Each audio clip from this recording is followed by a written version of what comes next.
আমার মনে হয় আমি সঠিক সিদ্ধান্তই নিয়েছি। সুপার ফোরে কোয়ালিফাই করাটা ভেরি মাচ ইম্পর্টেন্ট আমাদের জন্য। চেষ্টা করবো ওখান থেকে ওভারকাম করে রংপুরে যেন ভালো কিছু দিতে পারি। ক্রিকেটে স্মার্ট কতখানি হতে পারতেছেন এটা ডিপেন্ড করে আপনার রেজাল্টের উপর। সব মিলিয়ে এই সিদ্ধান্তটা আপনি কিভাবে দেখছেন? সামনে যেহেতু বিশ্বকাপ, এটা সব মিলে কাজে দেবে কিনা, বা আপনার কল কি ছিল তখন ম্যানেজমেন্ট বা কোচ আপনাকে বলেছিল যে আপনি ক্যাপ্টেন হবে? এই মুহূর্তে তো বিশ্বকাপের চিন্তা মাথায় নেই, যেহেতু একটা ফ্র্যাঞ্চাইজি হয়ে খেলতেছি, সম্পূর্ণ ডেডিকেশন এখানে আমার ফ্র্যাঞ্চাইজির জন্যই থাকবে।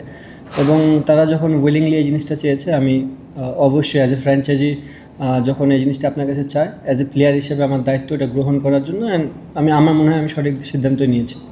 সঙ্গে হয় কি, যখন আমরা যদি আপনার ক্যারিয়ারটা দেখি, ক্যাপ্টেন হিসেবে আপনি ভালো পারফরমেন্স করেন বা কিপার যখন থাকে তখন পারফরমেন্সটা আরও বেশি ভালো। এই যে এখন ক্যাপ্টেন হলেন আপনি, সবশেষ এই বিপিএলটা যদি আমরা দেখি, যে বিপিএল আপনার ব্যাটে ওই অর্থে যে লিটনকে আমরা দেখতে চাই, ওই লিটনকে দেখা যায় না এখন পর্যন্ত মাঠে। তো ক্যাপ্টেন হওয়ার পর চাপটাও অ্যাড হবে নিশ্চয়ই, ওই চাপের সঙ্গে কি আরও ভালো খেলা যাবে? চেষ্টা তো কখনো কমতি থাকে না। অ্যাজ এ ব্যাটসম্যান হিসেবে যখন খেলেছি 100% দেওয়ার চেষ্টা করেছি। অবশ্যই অ্যাজ এ ক্যাপ্টেন হিসেবে আর একটু দায়িত্ব বেশি থাকবে। At the same time as a batting করার সময় তো আমি অ্যাজ এ ব্যাটসম্যান, আমার কাজটাই থাকবে রান করার। সো চেষ্টা করবো ওখান থেকে 100% দেওয়ার।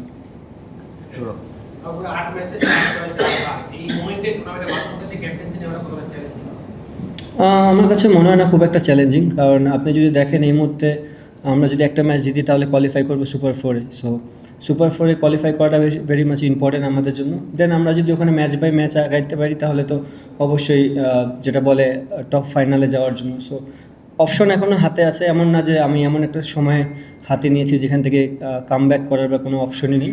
স্টিল অনেক অপশন আছে, যদি আমরা ভালো ক্রিকেট খেলতে পারি তো সুযোগ আসবে।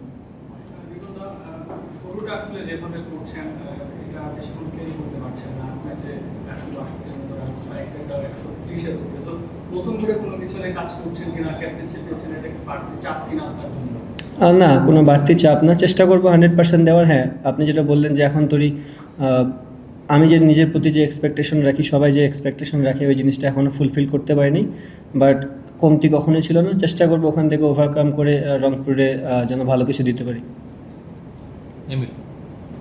দাদা, আরেকটা ব্যাপার হচ্ছে আপনাদের কোচ, মেইন কোচ, সহকারী কোচ সঙ্গে কথা হয়েছিল, তারা বলেছিল যে রংপুর রাইডার্সের এত বেশি ক্রিকেটার, সেটা দেশি বা বিদেশি, তো সেরা একাদশ এই কম্বিনেশনের খোঁজে তারা আছে। তো আপনি ক্যাপ্টেন, এখন তো অনেক বেশি ইনপুট নিজেরও দিতে হবে।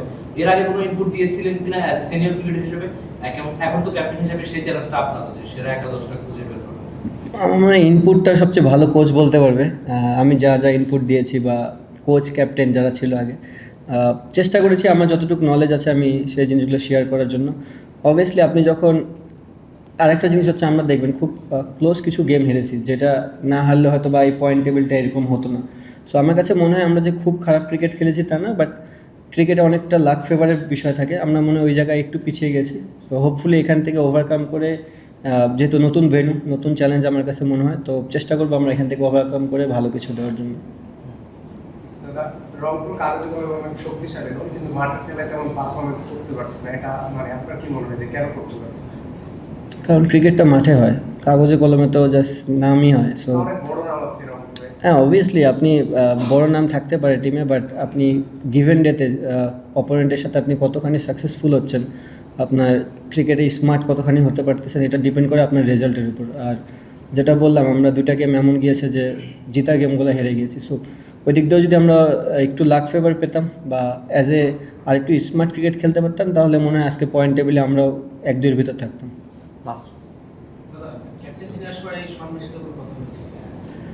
হ্যাঁ, কথা হয়েছে এবং সে উইলিংলি আমাকে এই জিনিসটা হ্যান্ড ওভার করেছে। কোচ যেটা আপনাকে বললো ওই সেম জিনিসই। থ্যাংক ইউ ভাইয়া।